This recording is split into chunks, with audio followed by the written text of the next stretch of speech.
All right, y'all, welcome to the show. It's Anti-War Radio. I'm your host, Scott Horton, and we're going to go straight to our first guest today. It's Fred Branfman. He wrote this great piece at Alternate. Probably heard me talk about it on the show yesterday. 5 million Iraqis killed, maimed, tortured, displaced. Think that bothers war boosters like Christopher Hitchens? Welcome to the show, Fred. How are you? I'm fine. I appreciate you joining us today. Thank you.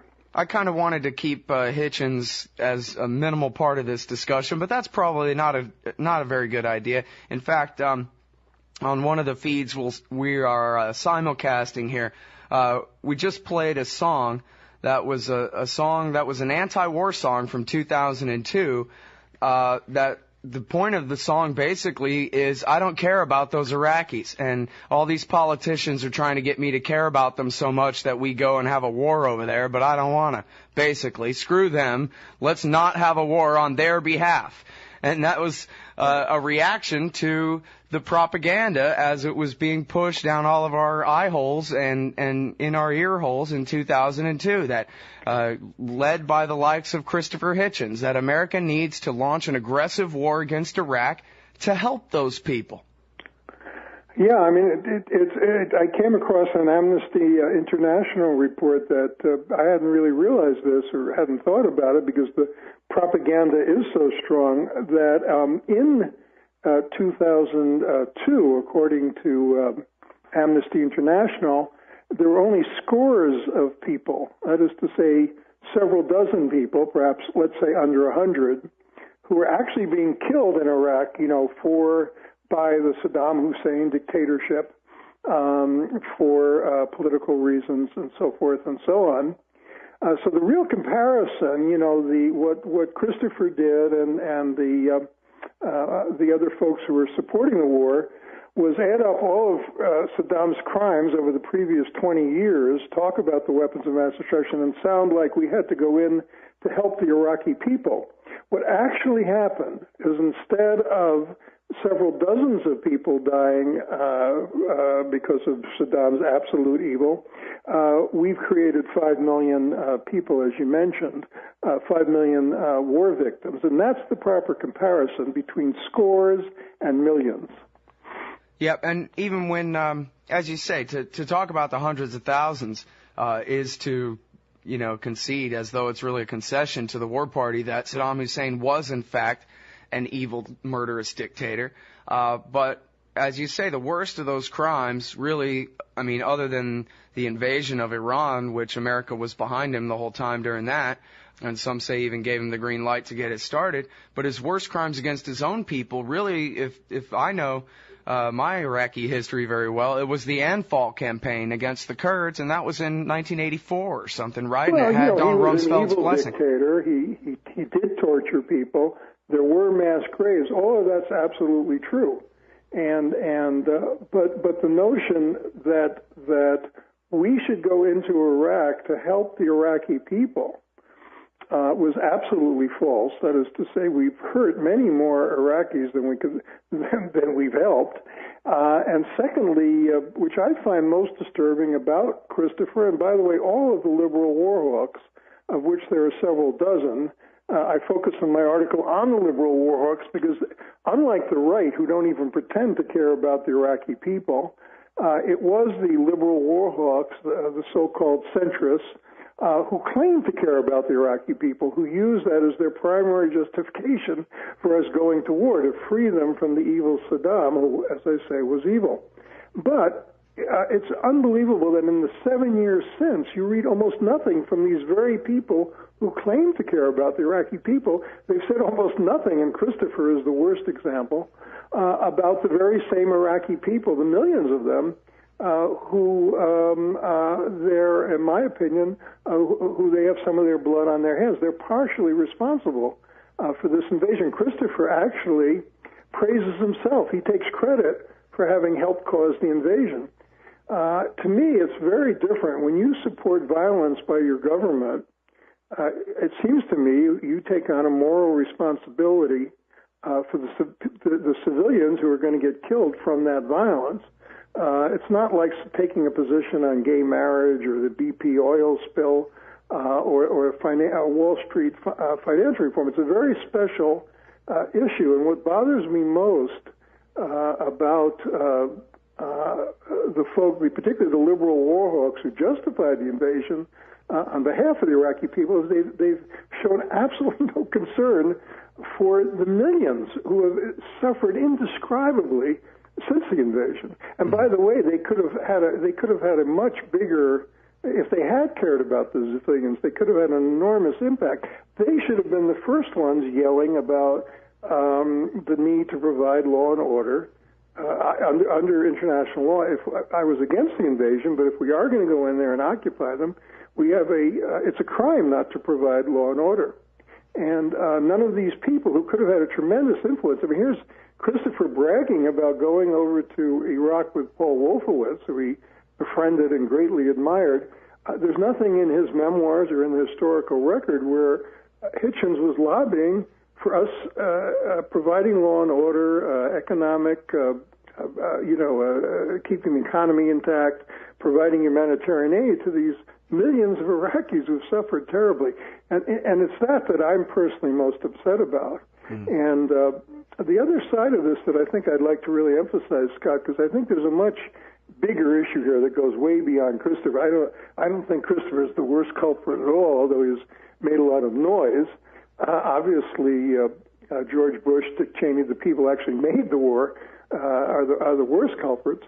But I think what Christopher symbolizes, and what I find most frightening about the age in which we live, is what I call in my article, we're living now in an age of non-humanity, not inhumanity. Inhumanity was Hitler hating Jews. He made no secret about it. He went after the Jews. In a case like Iraq and certainly Indochina, which I lived through, the people who are killing innocent civilians don't hate them. They have nothing against them. They simply don't care. They have declared them non-people. Their lives don't exist. They're not part of the equation. And this is what I find most frightening, and I think we as Americans should find it frightening because not only is it immoral, but the same people who are indifferent to the lives of civilians in Iraq are indifferent to the non-people in America.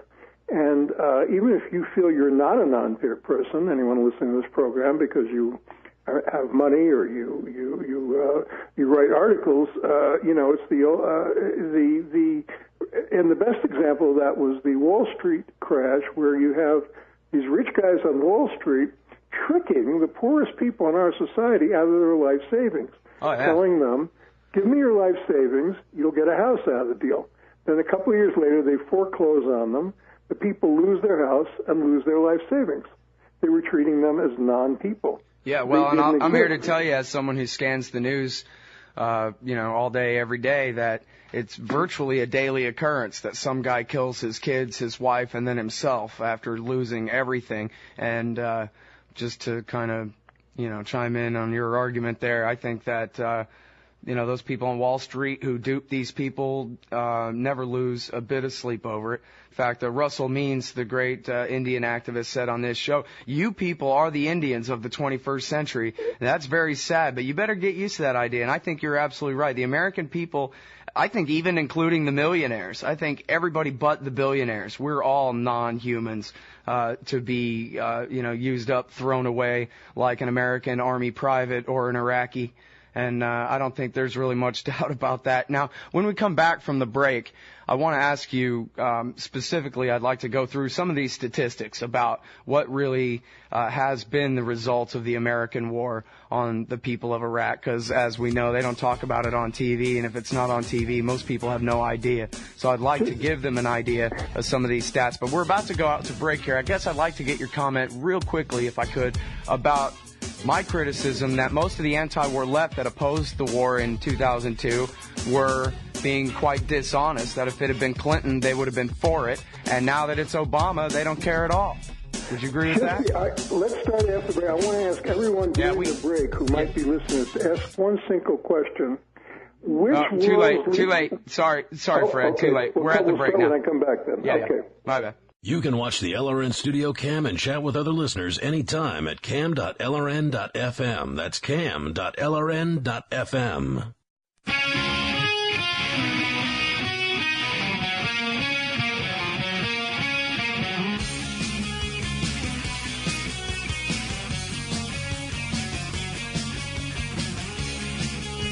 All right, y'all. Welcome back to the show. It's Anti-War Radio. I'm Scott Horton. I'm talking with Fred Branfman. He's an anti-war activist and author of a number of books about the Indochina War.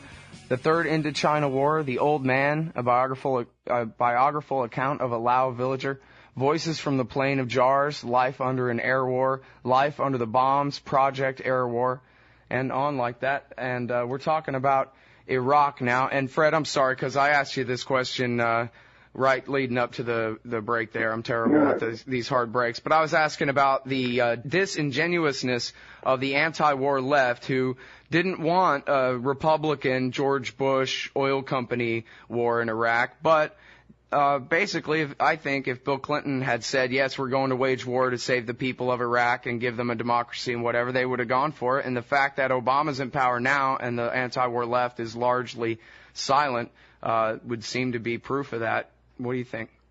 I think there's some truth to that, but I think the deeper problem we have, which I think we all need to face, is that a very small number of people in our society have an enormous number of power, and the rest of us are powerless. And I think the fundamental reason there hasn't been more of an anti-war movement is that millions of us marched against the Iraq War. George Bush went into it, and we felt it would be hopeless to continue doing so. And perhaps they'd be doing a little more if what's his name, McCain was president now. But I think certainly in terms of the masses of people, it's a much deeper problem where people feel it's hopeless. People feel there's no point. And this is, I think, the fundamental issue we have to face. And the question I was going to ask anybody listening to this audience is a very simple, this is a factual question. Which country's leaders have killed, wounded, maimed, displaced, impoverished, and imprisoned and tortured more of its non-citizens than any other country's leader, than any country? Which country's leaders have done that to the most civilians since the end of World War II? Now, I've asked that question an awful lot of people. Very few people automatically say, well, of course, American leaders. In fact, American leaders have created more civilian victims since the end of World War II outside their own country than all the rest of the world's leaders put together. The number right now, I would estimate, is upwards of 30 million, maybe somewhere between 30 and 50 million people as a direct or indirect result, our support for dictators, the people we've killed directly, the people we've made homeless, has mounted into the tens of millions. And what's most scary to me about the time in which we live is that Americans don't know this. Somehow we've entered a 1984-like situation in which, as a result of myth-making by the mass media and so forth, our leaders kill millions, and yet their own citizens don't even know about it, are completely unaware of it. It's not part of their cognitive framework. And I think this is the number one issue for all of us, is to face up to the fact that we are living, the closest parallel to America today is in fiction. In fact, in 1984, in which an entire population is brainwashed. Its leaders wage automated war on the far frontiers of which the average man is unaware. That's a quote. And it's a very, very dangerous situation, particularly if, as I believe, and I worked mainly on the economy for the last 20 years, if the American economy goes down the tubes, which is what I think is going to happen over the next decade. And Paul Krugman just, predicted a third depression, a global depression this time.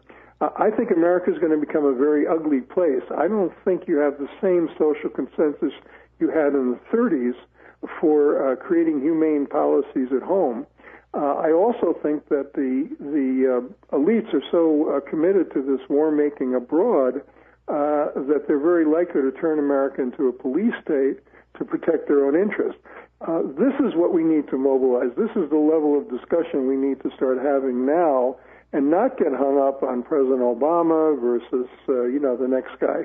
Mm-hmm. There's nothing, in my opinion, Obama could do. I don't know him personally, maybe the greatest guy in the world. I don't think there's very much he can do when you really get into these core issues of war-making, climate change, saving the American economy, and creating some kind of a welfare state that will allow most Americans to live over the next 10 years.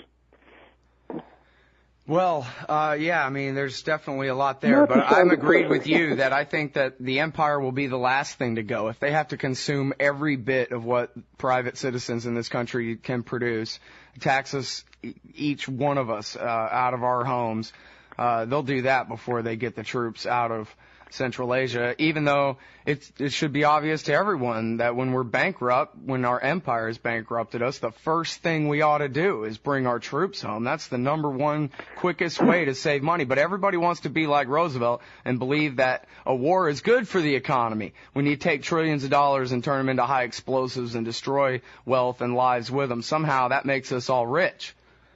Let me tell you what I think, Scott, to put this as bluntly as I can, to try to communicate how I feel about this situation. Wall Street bankrupted this economy and then paid themselves among the largest bonuses in their history, as millions of Americans were going hungry, going without jobs, losing their homes.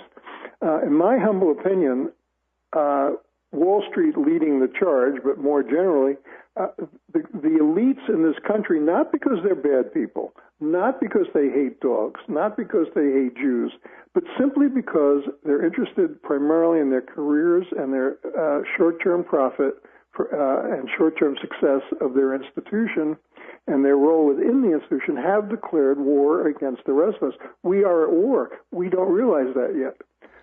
There is no question that the elites in this country have already demonstrated that their primary goal is to secure their own power, wealth, and influence at the expense of the rest of us.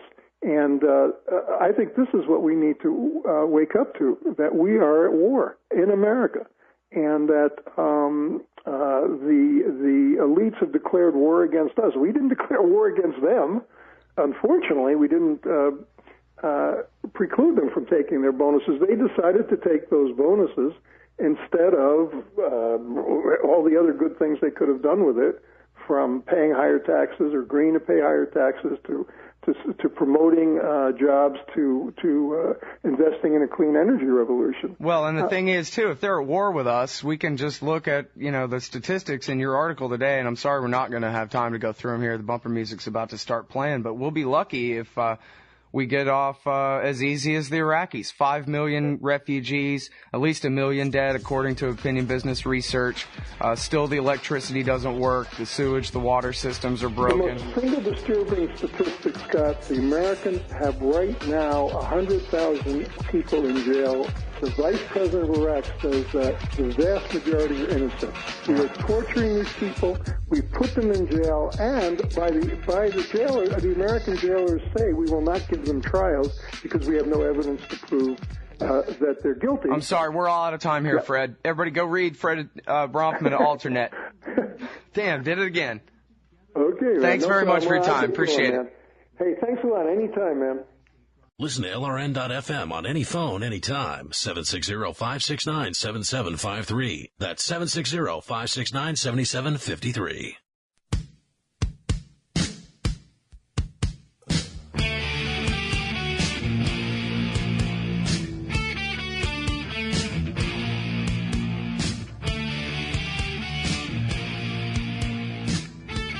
All right, y'all, welcome back to the show. It's Anti-War Radio, and you know what? That just these segments are too short. I still want to talk with Fred about all the terrible things that happened to the people of Iraq, and we didn't really get to cover it, so I've kept him over here. Hopefully we'll be able to get Gareth, bump him 10 minutes, and then continue on with the show. All right, Fred, welcome back. The article, again, everyone, is 5 million Iraqis killed, maimed, tortured, displaced. Now, let's go through some of these statistics here. What do you know? How can you show it, et cetera? Okay, well, first of all, just for the record, this is the equivalent, by proportion of population, this would be as if 60 million Americans were currently either murdered, maimed, displaced, or imprisoned. And in addition, there are many millions more who've been totally impoverished.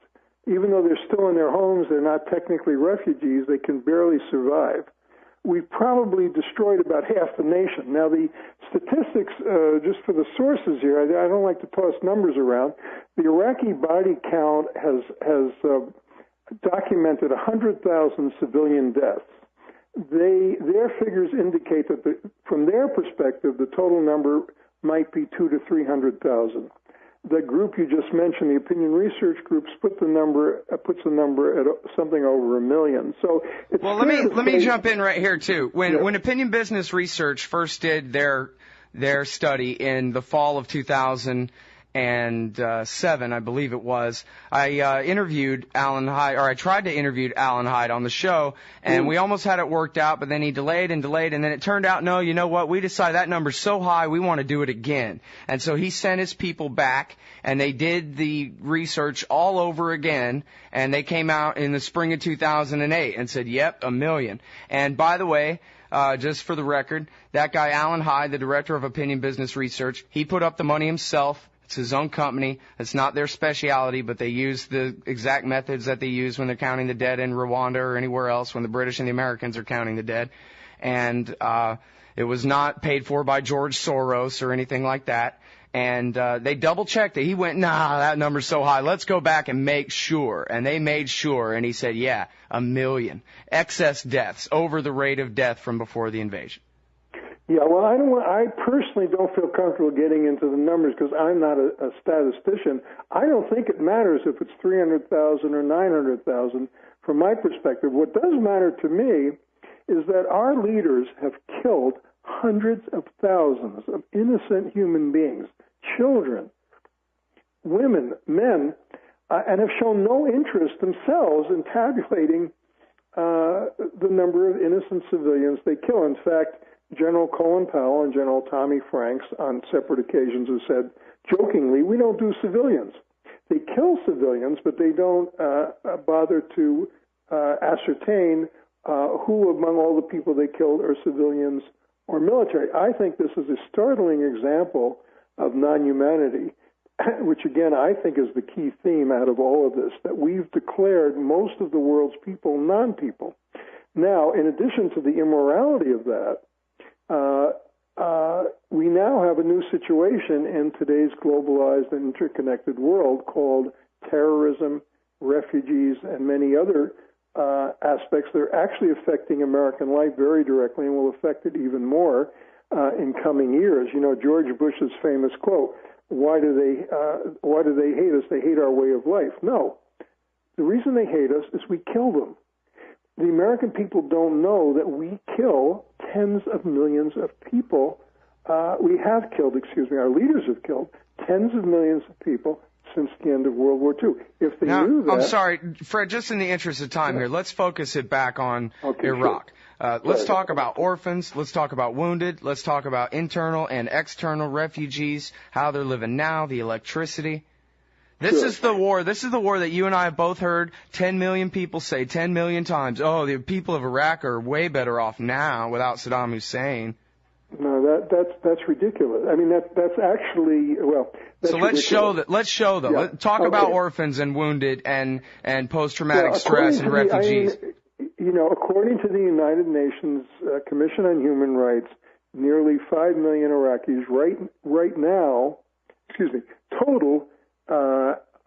Have been made refugees. At this point, they say there are roughly 3.5 million. So there are 3.5 million human beings living like animals in tents, living in foreign countries. There are stories of middle-class university professor. His daughter becomes a prostitute to support the family because he can't get a job in Syria. We have 100,000 people presently in American-run prisons who the Vice President of Iraq says are innocent. For every one of the hundreds of thousands we've murdered, the general rule of thumb is we've wounded 2. So in addition to, let's say, the 200,000 we've murdered at a minimum, up to 1 million, we've wounded 400,000 to 2 million. In addition to that, you have people, even in Baghdad, get electricity an hour a day. Now, your average American would be pretty upset if he only had electricity an hour a day. But what if he was living in 113-degree weather? A huge number of Iraqis, I forget the exact number, do not have drinking water, safe drinking water. The unofficial jobless rate is something like 30%, or at least as high as 30%. So we've inflicted unbelievable suffering. Just translate these. These are numbers for Americans. It would be as if we had 60 million refugees, millions of Americans murdered, tens of millions of Americans going without water and electricity and jobs and just selling everything they own just to get food for their children. The pain and suffering that we've inflicted upon that we're directly responsible for, or indirectly by not providing law and order, and thereby allowing the bloodletting to go on between the Shiites and Sunnis, is of catastrophic proportions. In addition to that, as you probably know, prior to the invasion, as a result of Bill Clinton's sanctions, an estimated 1 to 1.5 million Iraqis, largely children, died. Now, if you think that's just some leftist propaganda, that was the statement by the UN person in charge. Dennis Holliday was in charge of inflicting the sanctions, and then when he realized that it was mainly children who were being denied medicine, who were dying. Well, and it's worth pointing out, too, that when we talk about the excess deaths after the invasion, that's compared to under the era of the blockade. So I think anyone listening to this radio show, presumably they read the newspapers. How many of us knew that? I didn't know that, honestly speaking, till I began researching this article. I had no idea of the catastrophic suffering we'd inflicted on the people of Iraq. And this is, to me, the second issue. Number one, we inflict this suffering. Number two, we're entirely indifferent to it. We don't report it. We don't care about it. Another point I made in my article is reporters, there are a couple of very courageous reporters like Chris Hedges. Anyone who wants to know what's going on in Iraq should read a book called Collateral Damage by Chris Hedges, who's a Pulitzer Prize-winning reporter. He went out and interviewed American soldiers and found out about the large numbers of civilians they wound up killing. 99% of our reporters just go around with our military. They never even talk to any Iraqis. They don't care. Nobody's pushing them to talk to Iraqis, certainly not Iraqi victims. 5 million people have been made refugees. How many stories have you read in the newspaper about Iraqi refugees and what their lives are like and what they're like as human beings compared to the number of stories you read about, the elections or something? The notion that this is a democracy is the most ridiculous notion of all. The other people who are experiencing democracy are the politicians who get paid to run for office. The Iraqi people obviously don't have a democracy because they're not getting the oil money or the help that they need to survive. If there was a democracy, all right, that's it, Fred. That would be the number one priority. We're out of time. Thanks very much. Well, thank you, and thanks for having me back. Appreciate it. Everybody check out Fred Branfman's article at Alternate. 5 million Iraqis killed, maimed, tortured, displaced.